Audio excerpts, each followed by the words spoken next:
গত রাতে আমাদের এখানে ঝড় হয়েছিল। তো প্রচণ্ড ঝড় হয়েছিল, মানে শিলাবৃষ্টিও হয়েছে। তো ঝড়ে পরের দিন সকালবেলা আমি একটু দেরি করে ঘুম থেকে উঠেছি।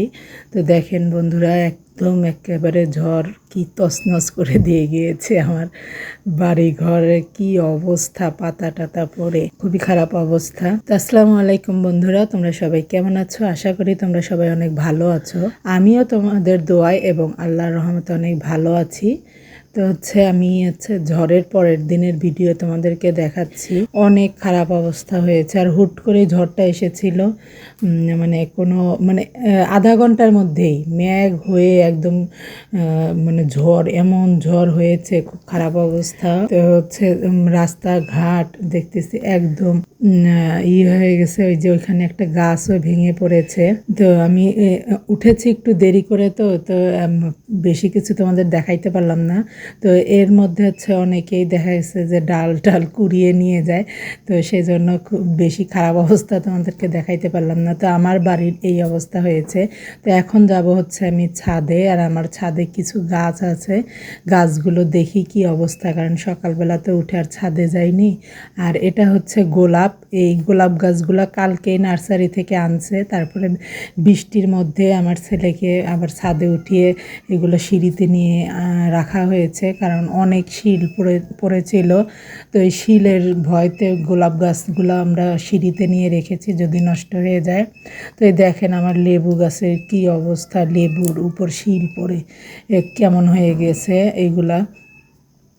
আসলে আমার এই লেবু গাছটা না 12 মাসই লেবু থাকে।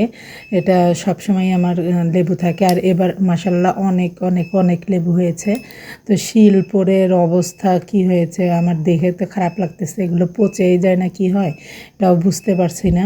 আর এই যে আমার কচু গাছটাকে একদম ঝাঁঝরা করে দিয়ে গেছে, দেখেন দেখতে কেমন লাগতেছে। কচুর পাতাগুলো একদম ঝাঁঝরা হয়ে গেছে, মনে হচ্ছে যে যুদ্ধে গেছিল, এর উপর দিয়ে যুদ্ধ চলছে। একদম গুলিতে আহত হয়ে গেছে সব পাতাগুলা।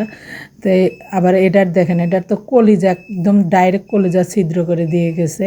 কলিজার এর মধ্যে নাই, একদম ওই পাশে বের হয়ে গেছে। যাক, সমস্যা নেই। তো আমি এই ডাটাগুলো আজকে কেটে নিব।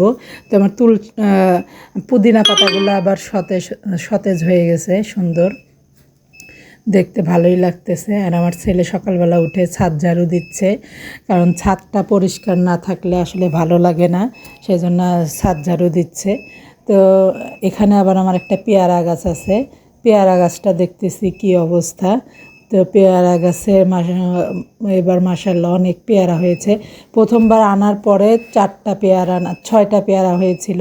এবার মাশাআল্লাহ অনেক পেয়ারা হয়েছে। তো পেয়ারা গাছে খুব বেশি ক্ষতি হয় নাই, কিছু কিছু পাতা একটু সমস্যা হয়েছে, তাছাড়া পেয়ারার ওপর পড়েনি। পেয়ারা গাছে কোনো সমস্যা হয় নাই। তো বন্ধুরা, আমাদের এখানে তো প্রচণ্ড পরিমাণে ঝড় হয়েছিল। তো তোমাদের কার কার কী ক্ষতি হয়েছে ঝড়ে, আর তোমাদের এলাকায় ঝড় হয়েছে কি না অবশ্যই আমাকে কমেন্ট করে জানাবা, আর আমার জন্য দোয়া করবা। আসসালামু আলাইকুম।